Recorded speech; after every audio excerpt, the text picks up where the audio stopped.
Hey there, you're listening to the Voice of San Diego's Potcast, where we consider cannabis culture and politics in San Diego and beyond. I'm Jesse Marks, associate editor here, and I'm joined by our engagement editor, Kinsee Morlan, who covers arts and culture. Ooh, I'm going to drop a track in there of applause, just so you know. We've got an awesome show for you this week. On the second half, we are bringing in Abby Dorsey. She is better known on the scene as MC Flo. She lives here in San Diego and has been lighting up the internet. The first of many puns, I'm sure. With her weed-infused raps for years. We'll be talking about her own cannabis use and how it inspired her new record. But first, Jesse, let's get into some policy and politics. Yeah, let's do it. Take it away. Our own editor-in-chief, Scott Lewis, moderated a forum. He does a lot of that. Last week for the San Diego chapter of Americans for Safe Access, which is a medical marijuana activist group. The forum involved all the candidates for the county's 4th supervisor district, which is basically all of San Diego. That's correct. Yep.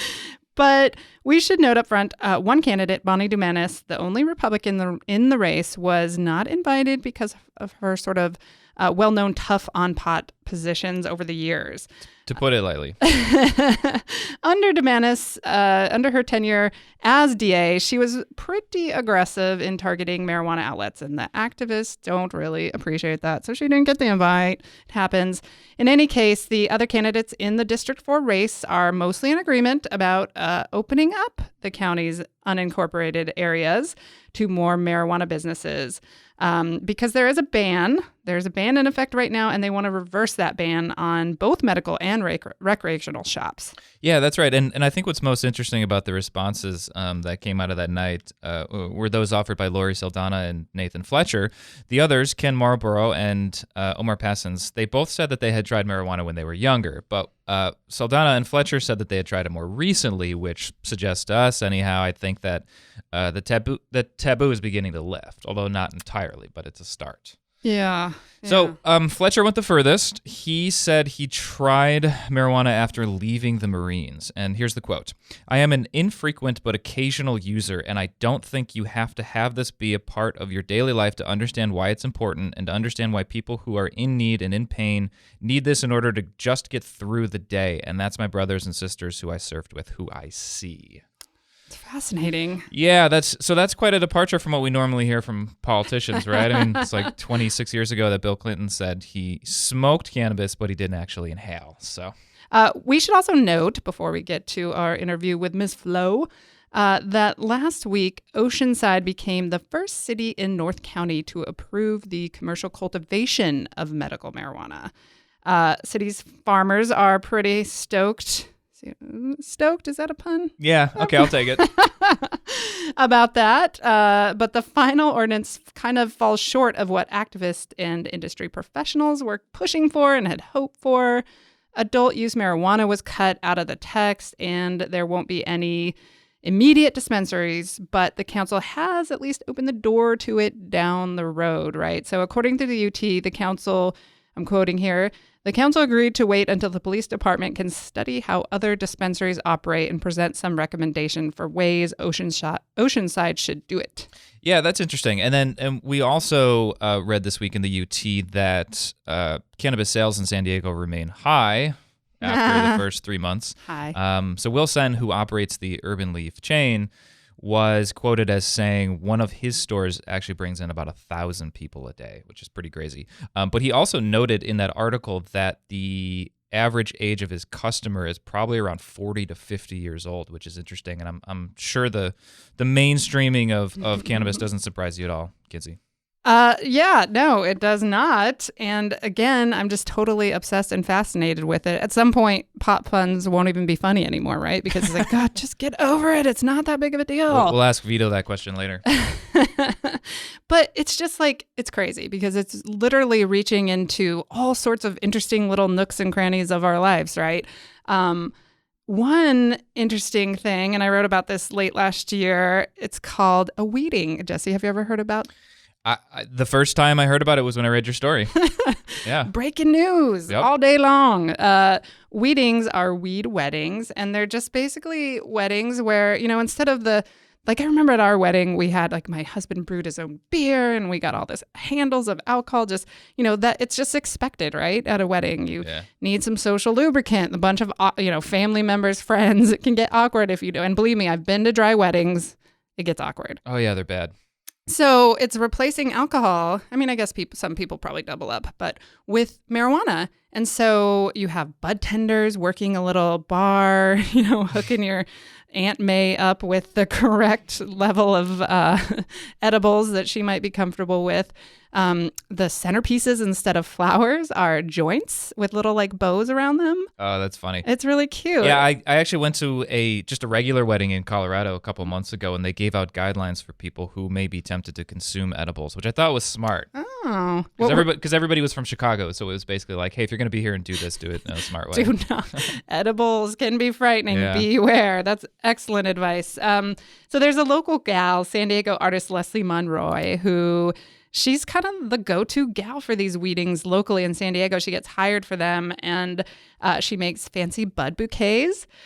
She does weed-filled boutonnieres called buttonieres, and she even will like hook up brides with hairstylists who do like the fancy updos and tuck beautiful marijuana leaves in there.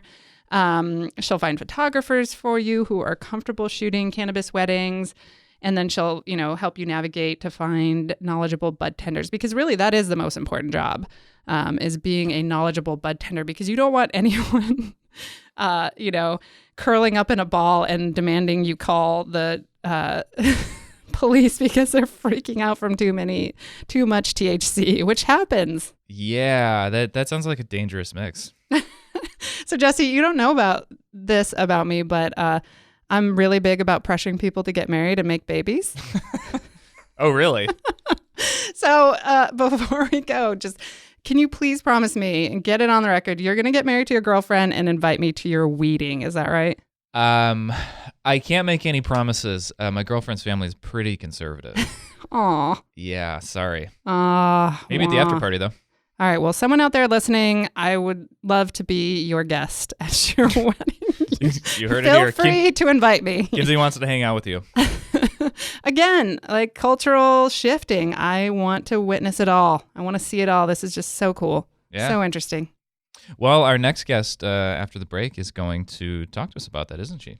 All right. Let's take a little musical break. Actually, in the break, let's play the single from her new album called Welcome to the Dispensary.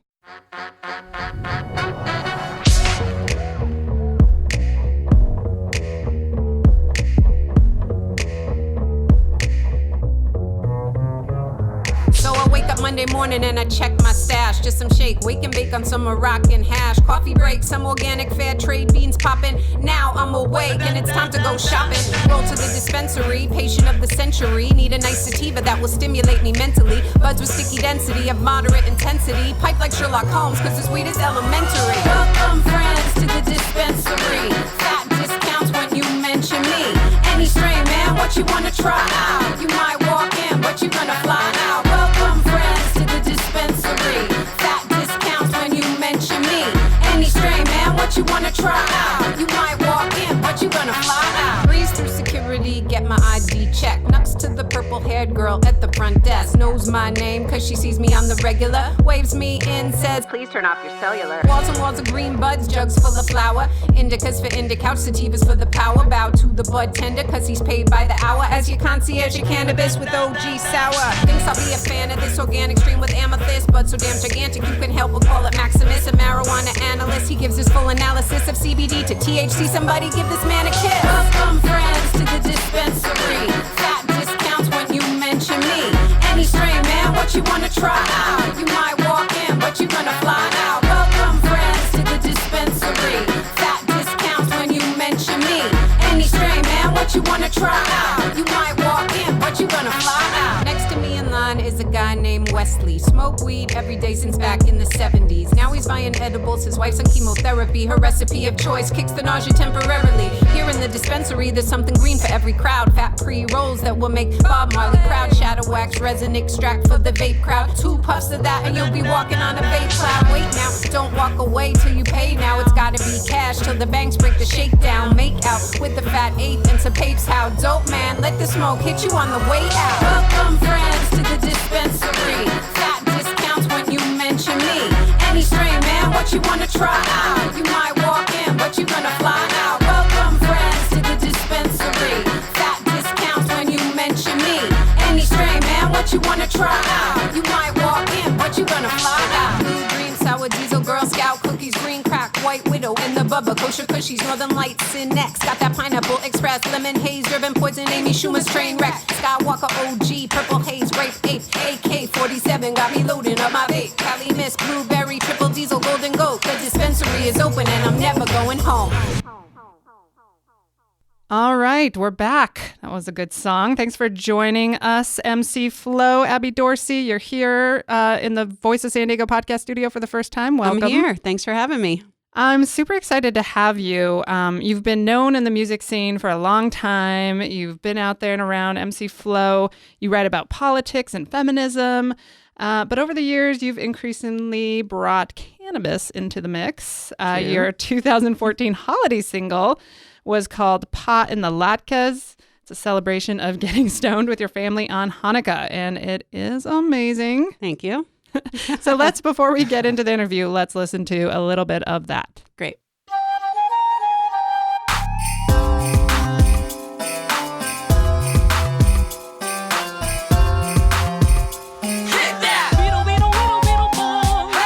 Holidays, friends, it's that time of year when Thanksgiving ends and we wait for reindeer, but I rap the truth, so I got a witness. Sometimes it's hard to be a Jew at Christmas. Just the other night, I was feeling kind of low, chilling at my house when my friend said, yo, there's a Hanukkah party that my boy is throwing. There'll be latkes and vodkas, all the Jews are going. So I grabbed my dreidel, I headed out the door, stopped for some Manischewitz that we all could pour. When I got to the party, the place was bumping, menorahs were burning, klezmer beats were thumping, and then I saw the spread, it was quite a sight. Hundreds of latkes under candlelight, potato pancakes, so crispy, delicious. My friend said, go eat them, you don't want to miss this.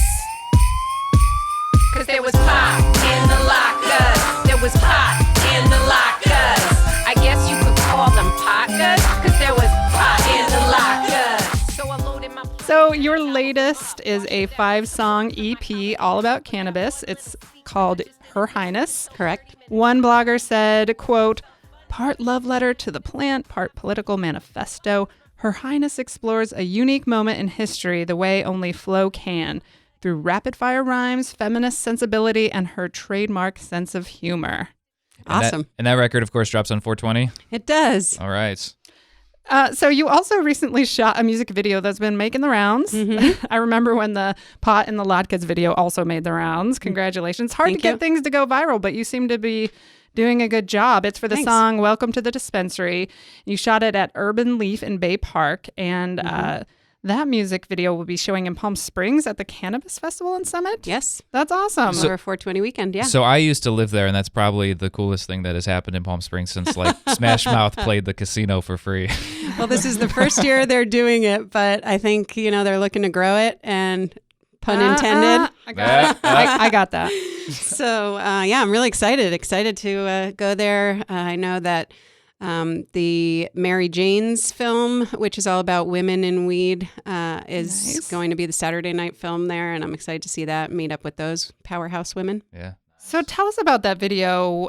Will, the owner, is a pretty smart dude and a good marketer. Mm-hmm. How'd you set it up? Like, how did this come about? Yeah, it's really interesting, actually, because at first I was planning on filming in LA, and I had talked to a few dispensaries there, and I was really trying to get a modern, forward-thinking, forward-looking dispensary, right? I really wanted to show what dispensaries can and will be as we move forward. And I've been to all sorts of dispensaries because I have been a medical cannabis patient since like 2009. So I've been to some holes in the wall, and I've been to some glamorous ones. Right. And so I was looking for the right one and tried a few places in LA, and then Urbn Leaf had been doing at that time their urban market, which was like an outdoor area outside the shop.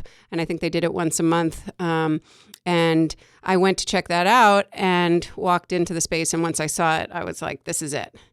Because, they are doing exactly that, showing that the cannabis dispensary can be this like modern and friendly, open, inviting, light, bright place. Because you were really thinking like this could be people's first glance inside of a legal dispensary. Yeah. And, that didn't hit me actually until part of the way through. But when that finally sunk in, because I think for me, especially since I have been going to dispensaries for so many years and I live here in SoCal, we live here and we know that, it's pretty progressive. And we've had open dispensaries for many years, whether they were, legal or not. Right.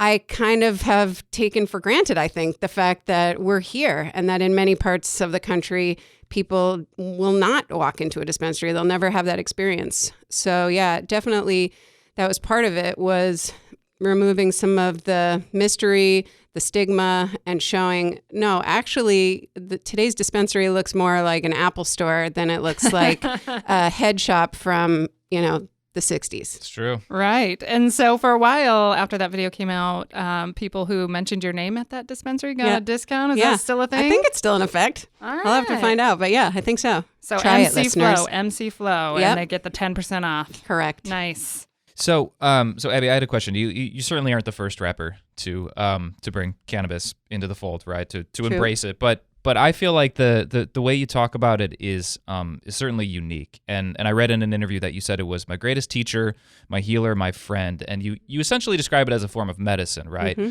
And less of the kind of street drug that we've known it as in the chronic and things like that. Correct. So can you tell us how did you come to cannabis and how do you see it? Yeah. Well, interestingly enough, I came to it in that first way that most of us come to it, as a drug, as, this is something that's going to get you high. I was in high school. I grew up in New York. We smoked Philly blunts in high school. I mean, we were hardcore. We had quite the crew. That's a whole other podcast. But so it was introduced to me. It was around me starting from when I was probably 15, but it wasn't until later in my life that I actually sort of learned more about the plant and shifted that lens to think of it more in a medicinal way and a natural way. Yeah. Do you take it do you do the cannabis oil and both? Or do you do a lot of products, or what do you? Yeah, I mean, different products for different situations. I love to smoke pre-rolls and joints. I'm just kind of like that old school girl that likes that. I have, I'll use a vape pen every once in a while out and about. It's great for discretion and travel and whatnot. But I try not to inhale too many of the concentrates. But I've been trying more edibles lately and getting a little bit more comfortable and familiar with that. So yeah, I would say a range of different things. I saw you smoking out of an apple too in a photograph. Oh, yeah. photograph that's somewhere. for Her That's Highness. old school. Yeah, that's old school. That's for Her Highness for sure. So you've also talked about cannabis as something that can aid in the creative process, and that might sound counterintuitive for some people who I guess aren't experienced in this world, because there's a perception of cannabis users as being just lazy people, right? Right. So explain to us what cannabis does for you, because it seems in your case you'd probably argue it kind of sharpens your mind, right? Yeah, actually for me, cannabis in general, either indica or sativa, is pretty stimulating for me. Interesting.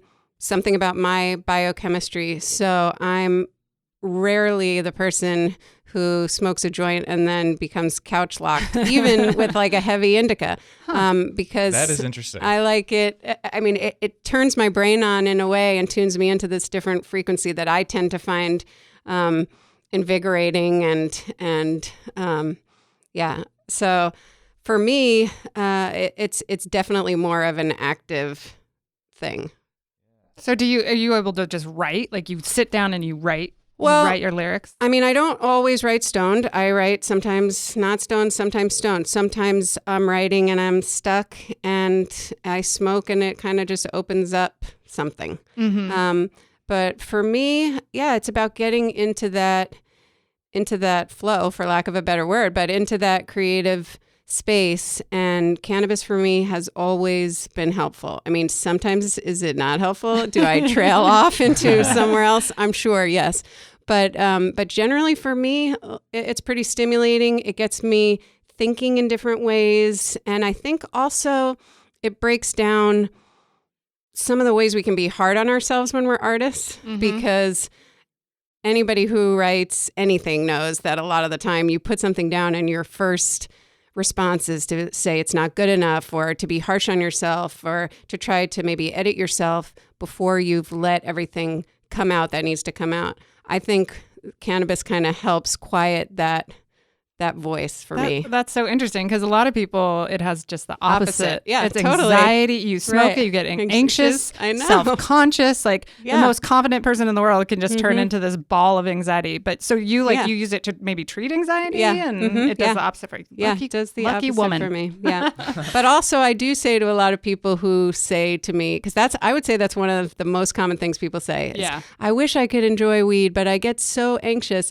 And I always say, a lot depends on the strain. A lot depends on, what you're using, how you're using it, where you're using it, who you're using it with. Exactly. There's so many parts to it that we're still learning about. And it's different for every person, which I think is one of the reasons why it's made it hard to regulate. Yeah, yeah. So getting back to Pot in the Latkes, because that was such a seminal piece, and I love it. You said it changed things for you personally, because suddenly everyone in your real life, when you're out and about, wanted to talk to you about cannabis, like the fellow moms at your school drop-off, your neighbors, your own parents.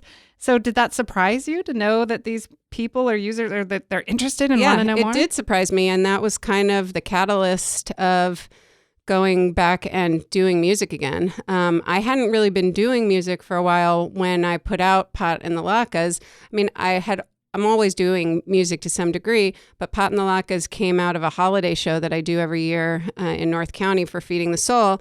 And I had written that song, and it came from there.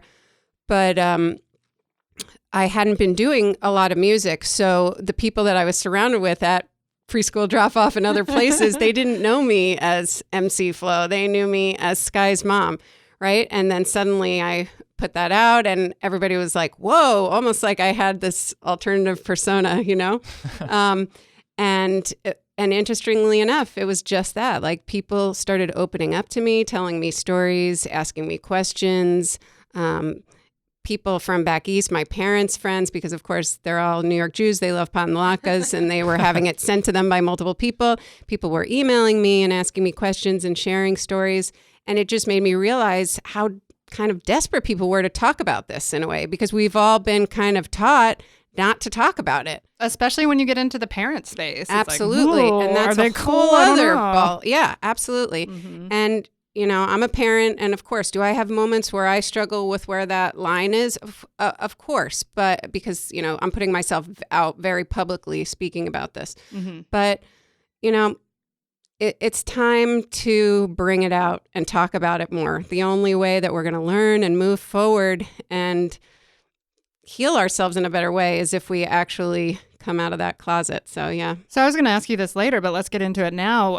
The mom guilt can be really strong and heavy, and it's not like drinking a beer. You go hang out with friends and everyone will drink beer or alcohol in front of kids, but no one is really... I went to a child's first birthday party at a brewery the other day. Yeah. It's totally fine. And that's totally accepted, right? But no one, at least in my circles, is like smoking pot in front of the kids yet, Right. and there's still this secret. So how are you navigating this? Well, my daughter is almost 7, so she's on the younger side. We're starting to talk about the plant, what it is, different uses for the plant, and just explore the topic of cannabis in general with her.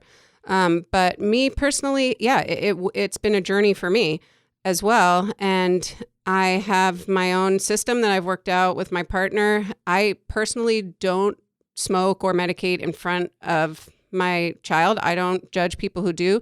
for me, with the age that she's at now, it doesn't make sense. Yeah.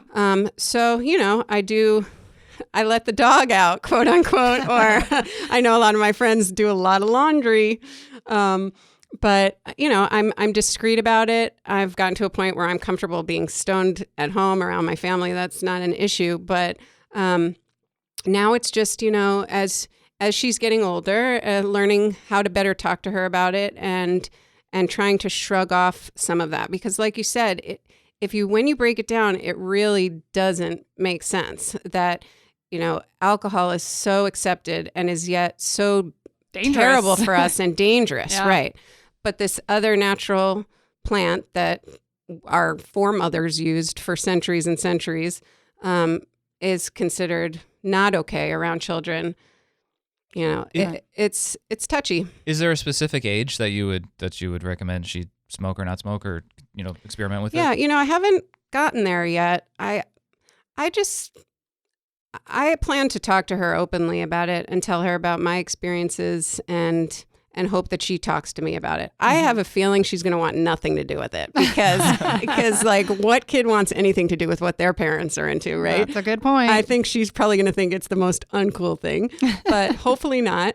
But it's definitely something I've thought about because, like I said, I feel it's safer than alcohol. And so in many ways, I'd be much more comfortable with teenagers passing a joint around than, slamming multiple beers till they get alcohol poisoning and then crash the car. So let's go ahead. I was going to say, could we come back to that point a second ago about creativity? Mm-hmm. Is it, and you sort of suggested this yourself, but is there a tipping point between cannabis use and creativity? It seems like a lot of artists rely on substances for inspiration, but is it like, are you conscious of a point at which you don't want to rely too heavily on cannabis for the creative process? Are you like, do you think about that? I don't think about it too much. There's certain parts of like my musical career where I try to leave the cannabis to the side, like coming on a podcast. But in terms, I don't really draw no strong lines in terms of creativity. It's more just about who's around because sometimes I write with other people. And so I'm always conscientious and make sure that it's like a pop friendly crowd before I, break anything out. But like I said, I can write stoned. I can write not stoned.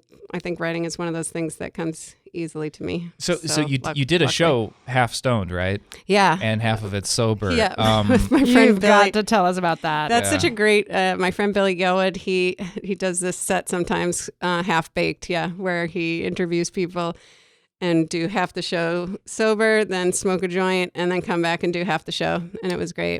Which was better for you and which was better for the audience? That's a good question. I would say probably better for the audience, definitely after, and better for me after, of course. Okay, there you go. Yeah, hands down, after wins. So let's talk about policy for a minute. You expressed some concern earlier this year that the taxes on top of cannabis products are too high, particularly for medical patients. So do you know patients who continue to rely on black market sources because the dispensaries are just too expensive? Definitely, yeah. I think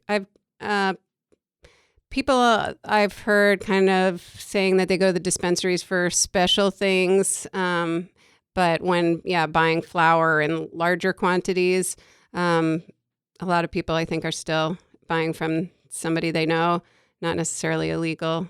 Yeah.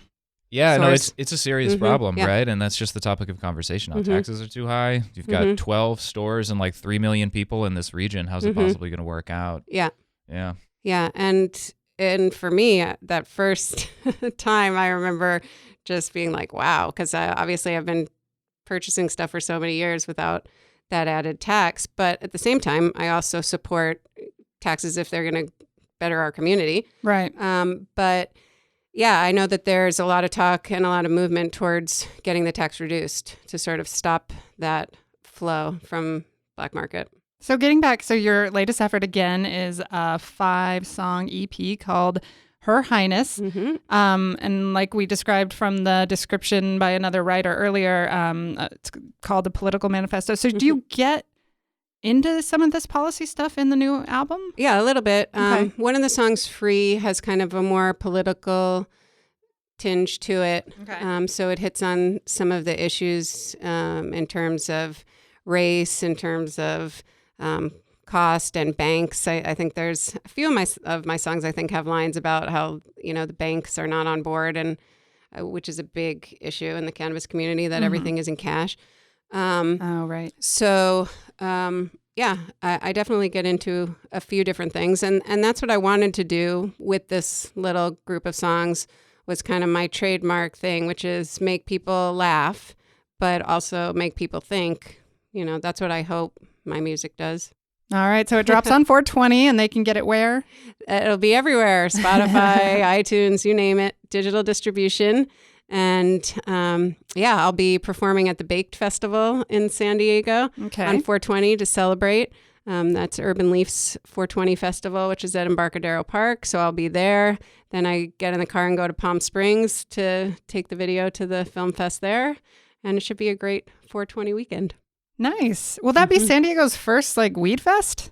It's the first legal weed fest since Wow. since legalization. And we'll see how it goes. There's also the Earth Day thing, right?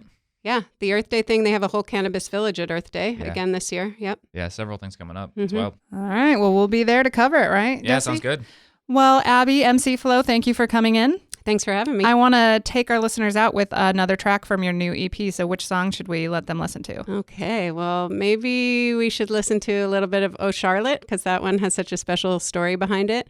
And it's the story of Charlotte Figi, the true story of Charlotte Figi, who is a pediatric cannabis patient, and her family treats her epilepsy using cannabis oil successfully. She's made headlines for many years. She was on one of Sanjay Gupta's specials about cannabis, she's pretty well known. So the story became a song for me, Oh Charlotte, and then my friend Jason Mraz joined me on singing on it, which was amazing. And for me, it's just definitely represents what the album is about. All right, let's give it a listen. Your parents prayed and prayed, tried everything they could, but you were drifting away. Oh, Charlotte, Charlotte. Oh, Charlotte, Charlotte. Oh, Charlotte, Charlotte. So beautiful to watch you grow. And now your parents, they were both singing I won't give up. If they heard about a treatment, they were looking it up. Oh, Charlotte. They read every word until they read about a herb that was changing the world for the boys and girls who were just like you. This plant produced an oil with a power, but it's true that this flower had a history of being taboo. Till your parents took a chance and they gave it to you. Oh Charlotte, even on that very first day, this plant kept the seizures and the pains at bay. Oh Charlotte, you came back to life, and after years in the dark there was finally light. But the plant was rare, hard to procure. Your parents found some brothers who would grow you some more. Oh Charlotte, another birthday came. You planted a seed, we gave it your name. Oh, Charlotte, Charlotte.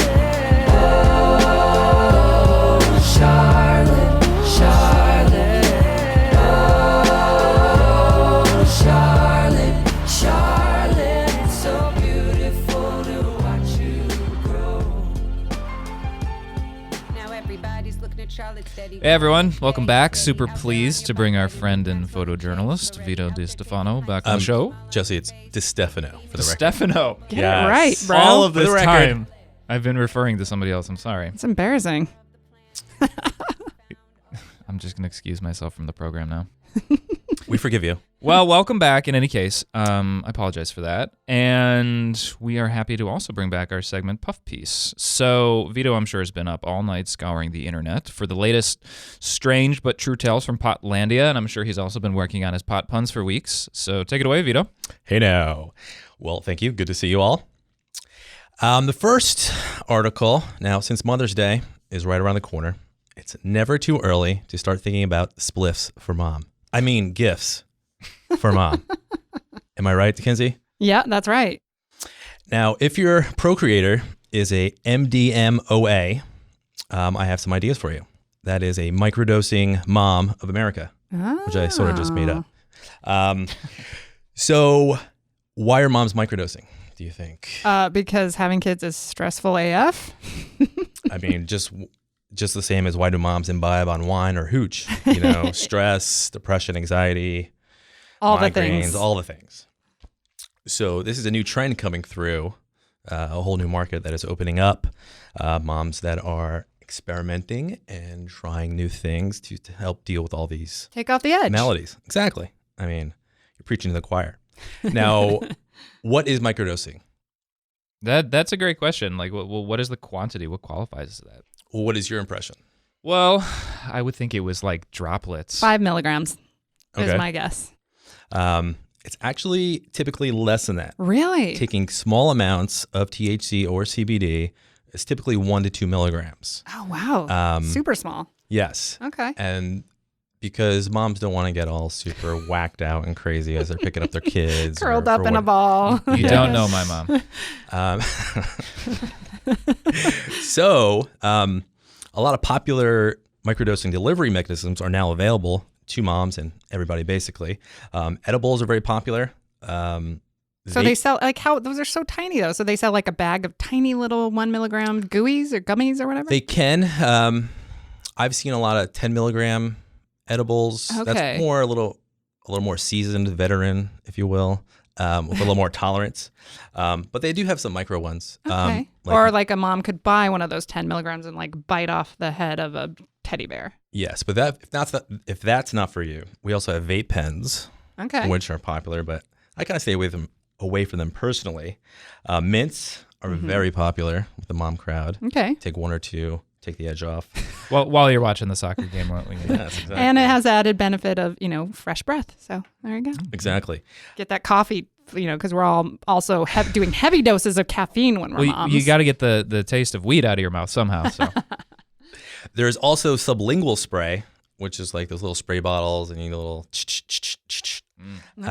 which is medication with an active ingredient suspended in liquid. And then, of course, there's also tinctures, Yes. which are also very popular. Now, most of these things are very discreet for moms. A lot of moms have found they lessen anxiety, better focus, better sleep, and just use it part of their daily health regimen as you would take any other tincture or anything like that. I like this trend better than the meth mom trend that was happening in the Midwest there for a while to get all your chores done. And El Cajon. oh my god. Come on. Don't mess with East County, bro. I'll defend it till I die. Now, this is not recommended as of now for breastfeeding or during pregnancy Sure. because there's not a lot of research on the effects of this. So it's not for anything like that. It can deal with postpartum depression and anxiety, so that's helpful. Now, have any of the moms in your circle piped up about their cannabis use, Kinsey? Well, we actually on the show talked to a mom who did, in fact, pipe up about her cannabis use. So it was very interesting and helpful to hear. Yeah. Now, there are a lot of social taboos around smoking, Right. but we're slowly breaking through them day by day, minute by minute. Now, the key is, of course, start low and go slow. Start low and slow. and go slow. It's Start like low barbecuing and meat go or slow. smoking meat. Start low And go slow. There Got you it. go. Thank you. And there's also a mommy's marijuana picnic in May in LA, Kinsey. So if you are interested in that, that's Okay. also an option. All right. Now, for the second story, which is good news for all you chronic drinkers out there in Potlandia, cannabis-infused beer is coming to Colorado in 2018 in the fall. Keith Villa, creator of Blue Moon, is now creating marijuana-infused beers. His company, Seria, partnered up with cannabis firm Ebu to dial in cannabinoid formulations, providing consumers sensations such as relaxation, bliss, or uplift. So these actually have THC in them. Correct. Now, Okay. here's the thing. Now, there are already some beers out there with CBD in infused beers. Right. But that ain't getting you high. So, It does relax you. I have to stand up for CBD here for a minute. Is No, that the it's- placebo effect, or is she right? For me, I don't know. I have a pretty high tolerance, so CBDs Do nothing for you. pretty much. Okay. But they're actually more expensive, and they are very helpful with pain management. So luckily, I don't have to deal with that. Now, CBD are already around, but the thing is, there's no alcohol in these beers. So Wait, what? there's no alcohol. So it's like, duals of sorts. It's brewed, it's de-alcoholed, and then infused with water-soluble cannabinoids. Huh. So it's like duals, and they put their stuff in there, and then they drink it. And also, it's not like an edible in the fact that it's going to take an hour to kick in. The idea here is to drink it, and it goes right into the bloodstream, and boom, you should start feeling it as you would alcohol if you are at a bar or therefore or wherever. Okay. Wait, so why is that? Why couldn't you have alcohol at the same time? That would be illegal, sir. Oh. THC and alcohol are not allowed together. Thought The this was plan America. is for a lager, an IPA, and of course a Belgian-style wheat. It's coming in the fall 2018. Now, I think San Diego should be ready for this. What do you think? We are a craft beer town. We are also in Southern California. It's only a matter of time. So what do you see as like the upsides or downsides to this? It tasting terrible. Big downside. Well, that's the thing. Keith is trying to. That's why it's taking so long, so he can find a good recipe to get us all together. I think it's good for us stoners that don't want to drink when you're at the bar for social situations. That's true. Or any if you're a non-drinker and you want to go to a bar, I think it would be nice to have a drink, a beer, and feel good. Yeah. The bad possibility could be people passing out bars for drinking too much and passing out. Too much CBD. Or too much THC. And then the crossfade also might be interesting. Drinking a beer and having a THC. Oh, there's a term for this. The crossfade. The crossfade. Yes. Huh. The cycle. Yes. Okay. So, I think that's good news for everybody out there. That's something to look forward to. Sure. Yeah, it's wild. 2018. And I'm sure not too long before San Diego jumps on that bandwagon. Yeah, but I'm surprised it took that long in Colorado, right? Yes. They're slacking. Yeah. They're all so stoned that, just kidding. They are kind of a big brother of sorts. So they're going to do it first. Then we're going to bring it here. Okay. I have a couple quick hits. I have a new product that I thought was pretty interesting that might be new and interesting to people out there called Cannabis. And it looks like a can of chew. Yes, and that's the idea. They come in these little pouches. Yeah, you got to do that by the microphone so the people can hear it popping open. That's like the magic of radio right there. Thank you. I also like that you've become our consumer affairs reporter. So Yes. So I'm open to any new products coming down the road. If anybody's out he's there. open to sponsorships, whatever. Now they come in little 10 milligram packets. Okay. And this is a CBD one. So I tried a couple. They're pretty good.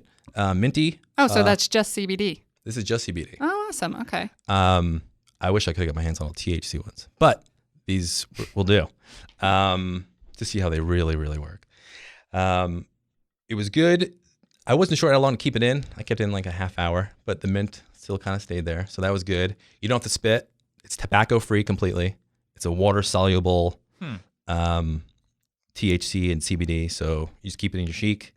It's discreet, tobacco free. So, But you're saying you don't feel any of the like taking the edge off effects that I have described from doing CBD? correct. You don't feel any of that. Not really. So then what's the point for you? There is zero. This was done in the name of science, Kinsee. Thank you, Vito. I appreciate your willingness to experiment for the sake of nothing. For science. Science. And the only thing is, I chew gum a lot, so I started chewing them a little bit. So don't do that. Okay. All right. That's interesting. It looks kind of cool. So if nothing It's else. very discreet, and I think if you have the THC ones, they'd be pretty good. How much does that cost?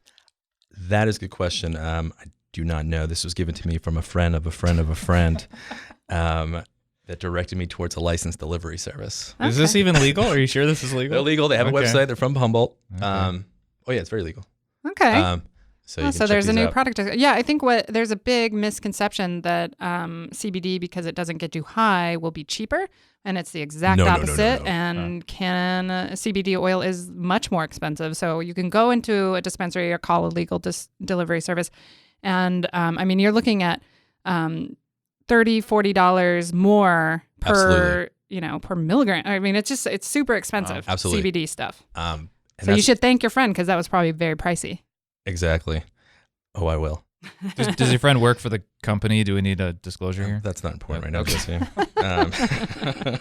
right, what else you got for us? Very discreet. I have my In Cold Bud tip of the week. So I thought the tip of the week, I have it sponsored by Twitter handle Get a Book Eye. I know you want to hear a couple more, so here they are. War and Peace Pipes. These are just Twitter handles for our audience. Catch Me If You Cannabis. Ooh.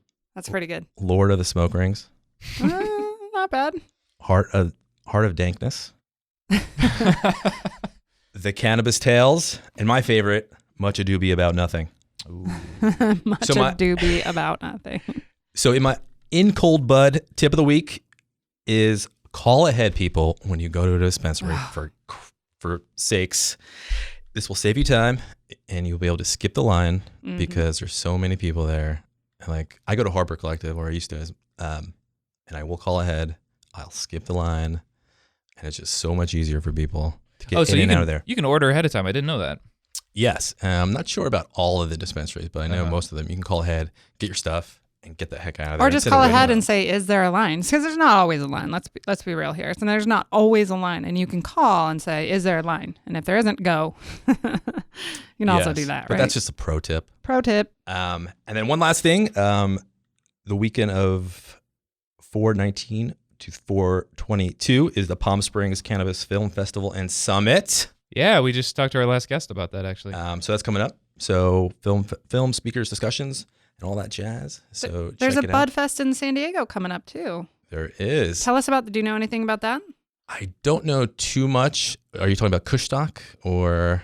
Oh, that's a different one. Oh, was it Baked? Is that the local one? Mm-hmm. Okay. Baked. I do not know, but they will be hearing me for a press pass to check that out. So you'll go and you'll report back to us. Of course. Okay. Appreciate that. And then the Earth Day cannabis thing, you're going to check that out too? Absolutely. That's on 4/20? 4/20. So that is, that's what I got. Thank you very much. Thank you, Mr. And I will D. Stefano. THC you later. Thank you. So to our listeners, please go to voiceofsandiego.org and donate if you like what you're hearing. Tell your friends. We do have a good link. If you just search for the Potcast, Potcast, you can share all the episodes with your friends and get them hooked on it as well. Jesse, we had a mom reach out who has never tried marijuana before, who wanted to have us maybe chronicle her first try. Do you feel like that would be an interesting little Yeah, I think possibly. That could get weird, right? Yeah, but I think if other people want to share their experiences, like their first time experiences, we're totally open to listening to that. It might make a good episode, actually. Yeah, so we're getting a lot of pitches. Keep those coming. Email my friend here, Jesse, JESSE @VOSD.org with ideas, and let us know what you think.